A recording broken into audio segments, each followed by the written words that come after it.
शुभकामनाएं।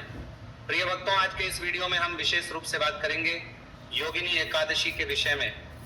योगिनी एकादशी पर हम बार बार वीडियो बना रहे हैं क्योंकि इसके विषय में कुछ जानकारियां महत्वपूर्ण है जो आप तक पहुंचनी आवश्यक है। अगर समय से पहले वो आपको ना मिले तो आप पाप के भागी हो सकते हैं और हम नहीं चाहते कि कोई भी हरिभक्त पाप का भागीदार हो। आज के वीडियो का मूल विषय है कि आपका जो व्रत है इस एकादशी का, वो एकादशी में ना हो कि द्वादशी को किया जाएगा। एकादशी सूर्य के मुख से प्राप्त नहीं हो रही है, तो ऐसी स्थिति में क्या व्यवस्था की है शास्त्रों ने? पुराण क्या कहते हैं, शास्त्र क्या कहते हैं कि हमें ऐसी स्थिति जब उत्पन्न हो कि किसी भी दिन एकादशी सूर्य के मुख से ना हो तो व्रत किस दिन करना चाहिए, इसके नियम क्या है, विधि क्या है, कैसे पूजन करना चाहिए, कैसे इस व्रत को पूर्ण करना चाहिए और इसका पालन कब करना चाहिए। बड़े लोगों के मन में यह भी भ्रम है कि त्रयोदशी को पारण कर सकते हैं कि नहीं कर सकते। इसका भी समाधान करेंगे कि इसके विषय में पुराण क्या कहते हैं। भाई द्वादशी को करते हैं तो त्रयोदशी को पारण कैसे होगा, इसके शास्त्रीय नियम के विषय में भी आपको जानकारी देंगे। तो वीडियो बहुत महत्वपूर्ण है, पहले स्वयं सुनिए, जानकारी प्राप्त कीजिए। सहमत हैं और वीडियो अच्छा लगे तो आगे लोगों को फॉरवर्ड कीजिए जिससे कि वो पाप करने से बचें, क्योंकि एकादशी एक ऐसा व्रत है जो सर्वाधिक किया जाता है, अधिकतर लोग करते हैं। तो उनको पाप से बचाने का कार्य हमारा आपका सबका है।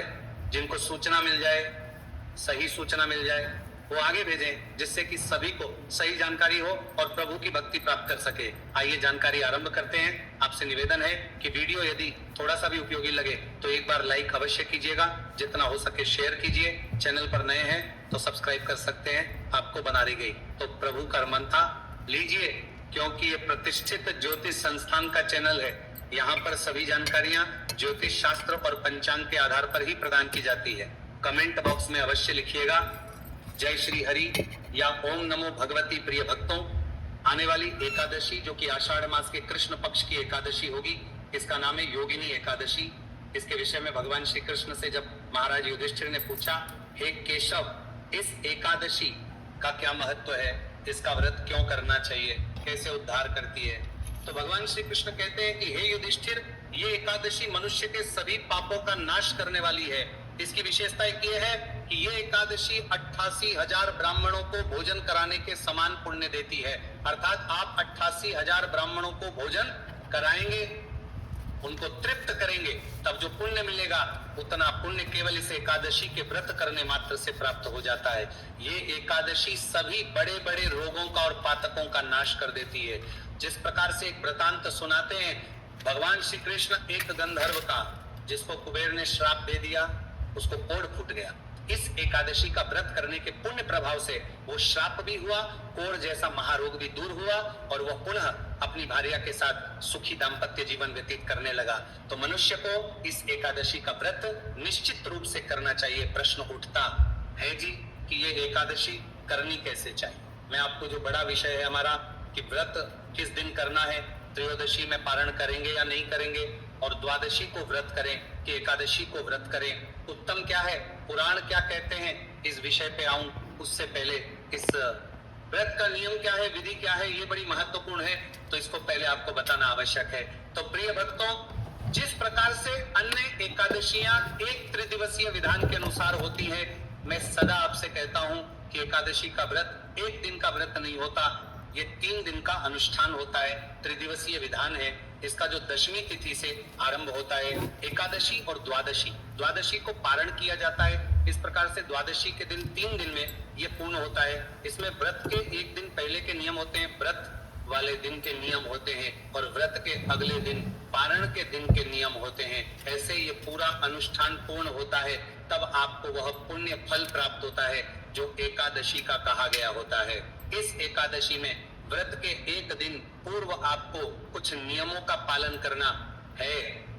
जैसे कांसे के पात्र का त्याग कर देना है, प्रयोग नहीं होगा, शहद प्रयोग नहीं होगा, शहद वर्जित है।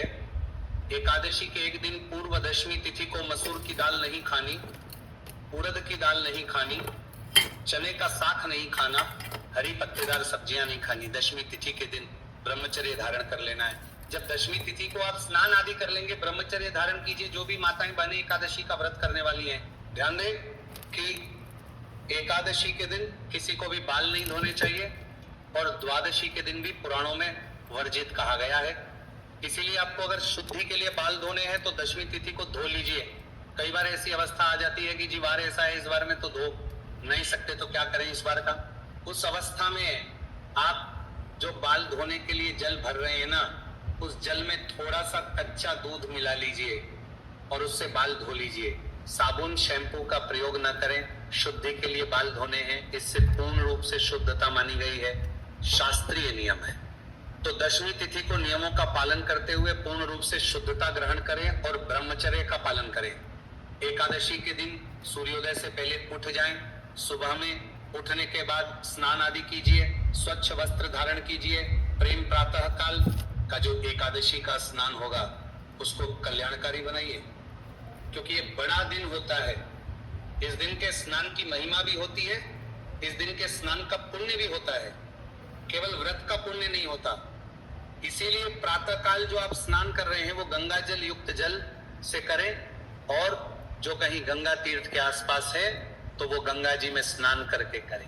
स्नान आपको सूर्योदय से पहले कर लेना चाहिए, और जो नदी किनारे स्नान करने वाले हैं तो आप सूर्योदय से 1.25 घंटा 1.5 घंटे बाद तक भी कर सकते हैं, क्योंकि ऐसा माना जाता है कि सूर्योदय से पहले देवताओं का वास है, और जो नदियां हैं, पवित्र स्थल है, वहां पर सूर्योदय से लगभग 1.25 घंटे तक देवताओं का वास होता है।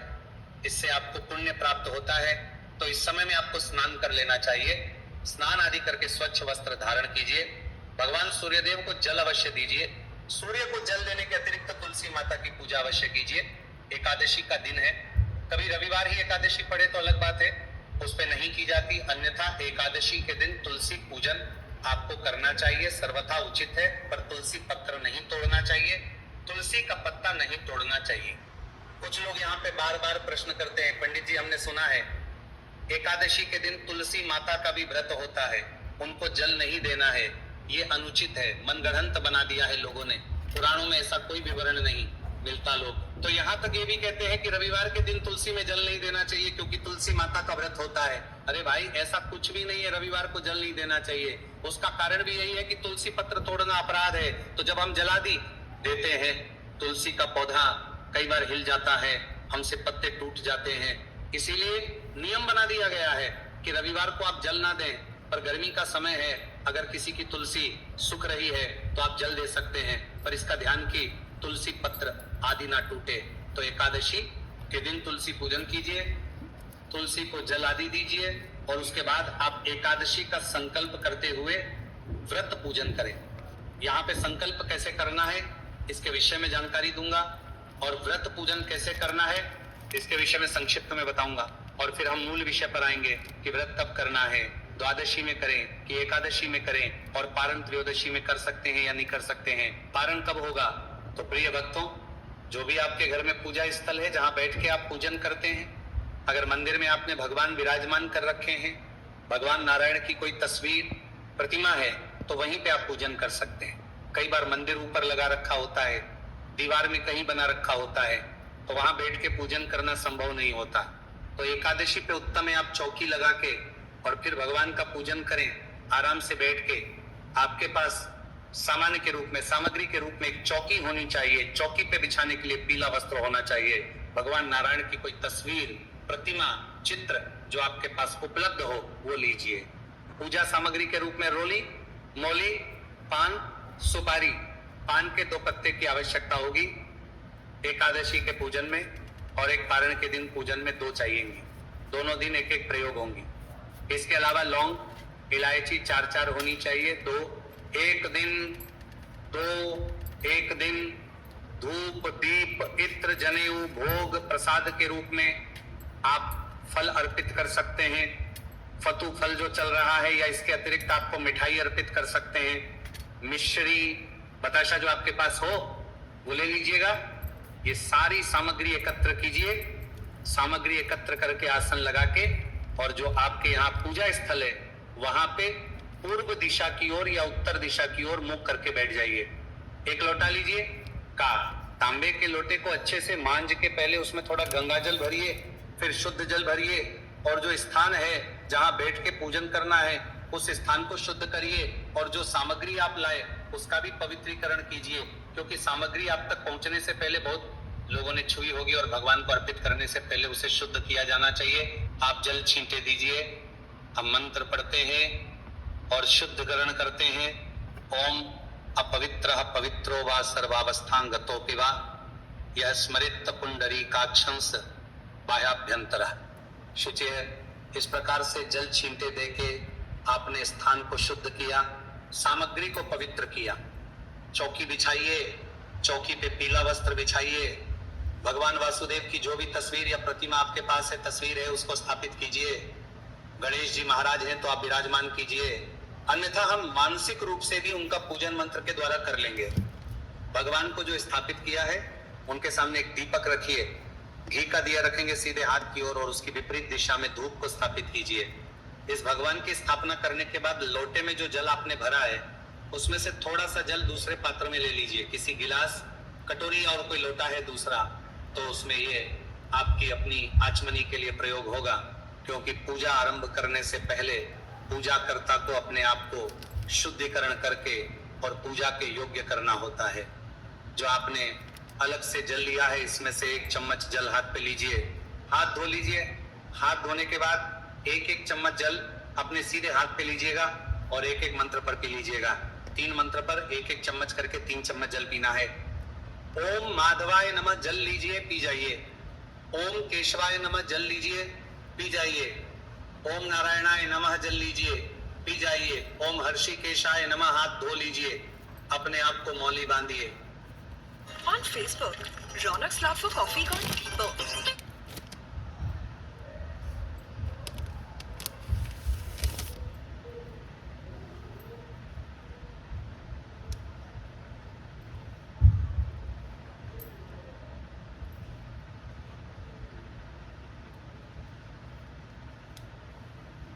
तिलक कीजिए।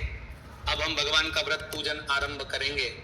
उसमें सबसे पहले संकल्प किया जाता है और धूप दीप को प्रज्वलित किया जाता है। तो धूप दीप को प्रज्वलित कीजिए। हम मंत्र पढ़ते हैं, शुभम करोति कल्याणम आरोग्यम धन संपदा शत्रु बुद्धि विनाशाय दीप ज्योतिर्नमो तस्तुते। धूप दीप को प्रज्वलित कीजिए। धूप दीप जलाने के बाद संकल्प करेंगे। संकल्प करने के लिए अपने सीधे हाथ पे जल लीजिए, पुष्प लीजिए। 1 रुपए का सिक्का दक्षिणा के रूप में कम से कम रखिए, अधिक जो भी रखना चाहे रख सकते हैं। 3 बार बोलिए, ओम श्री विष्णु, ओम श्री विष्णु, ओम श्री विष्णु। अपना नाम, अपना गोत्र जिस स्थान पर बैठकर संकल्प कर रहे हैं वहां का मकान नंबर, क्षेत्र का नाम, शहर का नाम, आषाढ़ माह से कृष्ण पक्षी एकादशी, पुण्यतिथि, आयु, आरोग्यता एकादशी और यह संकल्प भगवान के चरणों में अर्पित कर दीजिए। इस प्रकार से संकल्प करने के बाद अब हम भगवान का व्रत पूजन आरंभ करेंगे। व्रत पूजन जो करेंगे तो उसमें सबसे पहले भगवान गणेश का ध्यान करेंगे। हाथ में पुष्प और भगवान गणेश का ध्यान कीजिए। गजाननम भूत गणादि सेवितम कपित्त जम्बू फलसार भक्षितम उमासुतम शोक विनाश कारणम नमामि विघ्नेश्वर पाद पंकजम। बोलिए गणेश जी महाराज की जय। हे गणेश जी महाराज, हे प्रथम पूज्य, आज का हम ये पूजन आरंभ कर रहे हैं। इसमें सबसे पहले हम आपकी स्तुति करते हैं, आपका पूजन करते हैं। आप ये पुष्प स्वीकार करें, पूजा स्वीकार करें। वो पुष्प गणेश जी महाराज के नाम से अर्पित कीजिए। अब आप हाथ में पुष्प लीजिए, भगवान नारायण का ध्यान कीजिए। शांताकारम भुजगशयनम पद्मनाभम सुरेशम विश्वाधारम गगन सदृशम मेघवर्णम शुभागम लक्ष्मीकांतम कमल नयनम योग भीर ध्यान गम्यम वंदे विष्णु भव भयहरम सर्वलोकैकनाथम। बोलिए विष्णु भगवान की जय। हे प्रभु, ये पुष्प हम आपको आसन के रूप में अर्पित कर रहे हैं, इन्हें आप स्वीकार करें और विराजमान हो। भगवान आपके यहाँ विराजमान हो गए हैं। अब आप पाद्य अर्घ्य और आचमनी कराइए। एक एक चम्मच जल आचमनी के रूप में अर्पित कीजिए। फिर भगवान को स्नान कराइएगा। स्नान करा के वस्त्र अर्पित कीजिए। वस्त्र के रूप में मौली का एक टुकड़ा तोड़ के अर्पित कीजिएगा। वस्त्र उपवस्त्र यज्ञोपवीत जनेऊ अर्पित करेंगे। जनेऊ को चढ़ाने से पहले रोली कुमकुम आदि से तिलक कर लीजिएगा। यज्ञोपवीत अर्पित कीजिए, इत्र अर्पित कीजिए, फूल पे लगा के भगवान को तिलक कीजिए, पुष्प अर्पित कीजिए, माला है माला पहनाइए, धूप दिखाइएगा, दीप दिखाइएगा। नैवेद्य के रूप में, भोग प्रसाद के रूप में जो कुछ आपके पास